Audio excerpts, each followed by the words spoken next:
Salutations everybody, it is Matty here, and I know a lot of us within the CLS family love our JRPGs. So in today's video, I wanted to focus on what I personally believe is one of the very best JRPG series nowadays, that series being Persona. We'll be focusing on the most recent release in the Persona franchise, Persona 5 Royal, and why it's just that good. However, we need to get into some lore first, because your boy is a Persona fanboy. That was truly cringeworthy.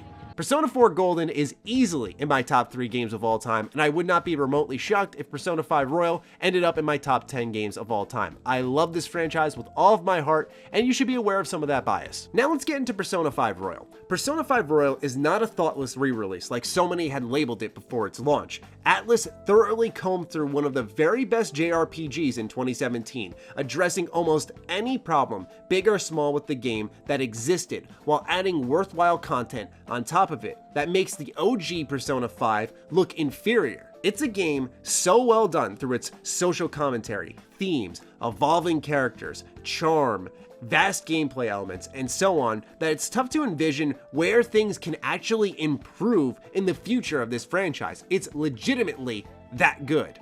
So for the uninitiated when it comes to Persona, allow me to give you a very brief breakdown of what the series is and then what makes Royal so special. In Persona, you're living the double life. So you have your school life where you go, get your education, you upgrade your social stats, whether it's knowledge, charm, guts, and so on, while also hanging out with friends, improving relationships. But as a Persona user, you have this mystical nightlife.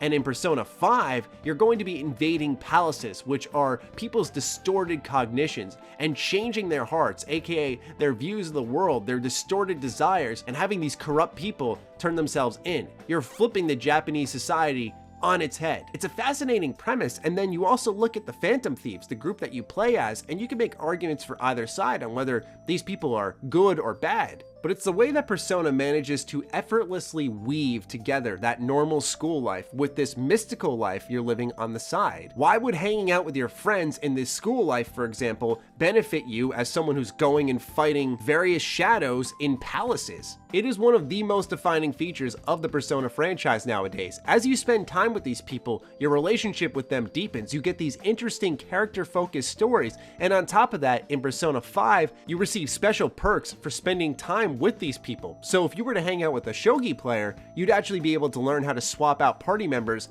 mid-combat. Or let's say you spend a lot of time with one of your various party members. You could unlock a perk that would allow them to do a bonus attack if an enemy was very close to dead. These are just very tiny examples of the ways that your relationships are built, also weave into the gameplay. Everything is connected, everything makes sense. So how does Royal build upon that? Well, let's take a look at the combat, because Persona's gameplay could be very familiar to those of you who have played something as simple as Pokemon. In Pokemon, you target your enemy's weaknesses and it does super effective damage. However, in Persona, as you do that super effective damage, you get this thing called one more, where you get another turn to keep going and attacking. There's also this baton pass system from the original Persona 5, which can allow you to buff your teammates and pass the baton to them to keep stringing along attacks and targeting enemies' weaknesses. But then Royal will add something subtle in, such as disaster shadows, which are these corrupt-looking shadows that, as you target their weaknesses, they will explode, damaging the battlefield entirely and wiping out huge waves of foes. But if you don't target them properly, this can bounce back against you, and so it makes some of these random encounters just a bit more dynamic. The palaces themselves have been expanded as well. For example, the inclusion of a grapple hook has brought more verticality to Persona 5 than there ever was. There was already the ability to climb certain objects, but now that a grapple hook is available, there's even more options on places to go. And perhaps you'll discover will seeds in your exploration, another brand new addition to Royal. These will seeds not only recover some of your SP, but if you find the entire group of them within a palace and bring them to mementos, a completely separate aspect of the game, you'll be able to get extremely powerful accessories. And that's how Persona 5 Royal really takes off. You've noticed how I've chained one thing to another as the conversation has gone on. and it really starts to fuel this power fantasy. Everything you're doing is empowering your character, whether it's emotionally as you experience a story with one of your very close friends in game, or the perks you get from that relationship, or all the various systems of exploration, targeting weaknesses, and so on. It just builds and builds and builds. But there are much less subtle things. Let's take Akechi, one of the most popular characters in Persona 5, who used to have a social link that was directly tied to the main story. That's been completely ripped out, and now he is separate from that, allowing you to build a much more personal relationship with him, one that's not forced. The inclusion of Kasumi Yoshizawa, another brand new student that you can build a relationship with, and the newest Phantom Thief to be included in the group. Having one completely brand new character that is fascinating to explore, and one having a brand new take that you can go even deeper on, is extremely exciting as a returning fan, but it's also insanely rewarding if you're a brand new fan hopping in for the first time. You're getting the very best version of this character development, and I love what they've done with these two. But let's not forget about my boy Maruki. He's a counselor at your school, and I don't want to get into why he's there because it would involve spoiling some things, but he is easily my favorite confidant already in the entire game. Pretty much everything that's been added to Persona 5 Royal has helped improve it. I know I said in the beginning that, yeah, I'm a bit of a fanboy here, but with that in mind, I feel like I'm also very critical of the things I love. I mean, it's really hard to blow holes in the idea of going to Kichijoji, a brand new location to explore in your student life, and having access to brand new stores, brand new mini games like darts, billiards, and improving your relationship with your friends in new ways, or having mini games just added to the game entirely is something that we really haven't seen that much of before outside of fishing.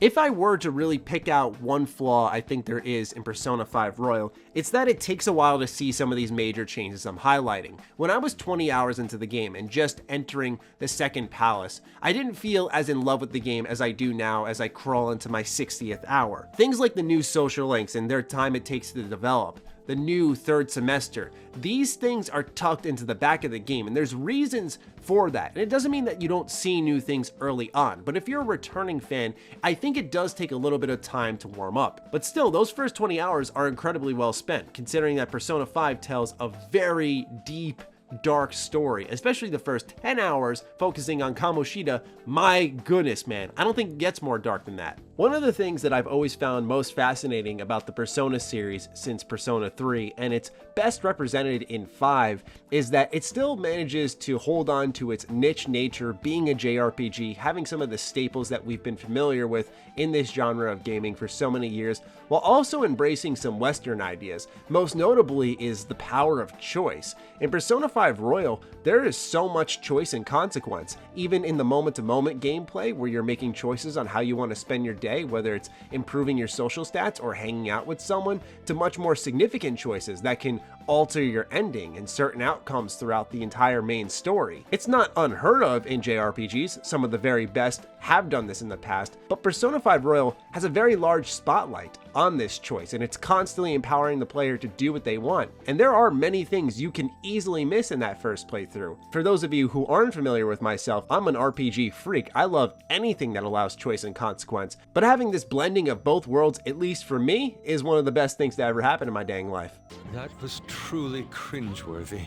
If it wasn't clear already between what I said in my PS Vita video where I suggested you all play Persona 4 Golden and my love for Persona 5 Royal, I do highly suggest you look into purchasing this game, especially with the abundance of free time some of us have come into given the unfortunate situation with our world. This is a perfect time sink. It's an easy 100+ hour game no matter which way you go about it, and it's an incredible experience that I promise most of you who do enjoy JRPGs will never forget. So I hope you enjoyed this Persona 5 Love Fest, and I'd love to hear what you guys think of Persona 5 Royal in the comments down below. Fire away. I'm not sure if Colin will be reading this one, but I certainly will. So I'm looking forward to interacting with you all, and we'll talk soon. Stay sexy, stay active. I love you all. Peace.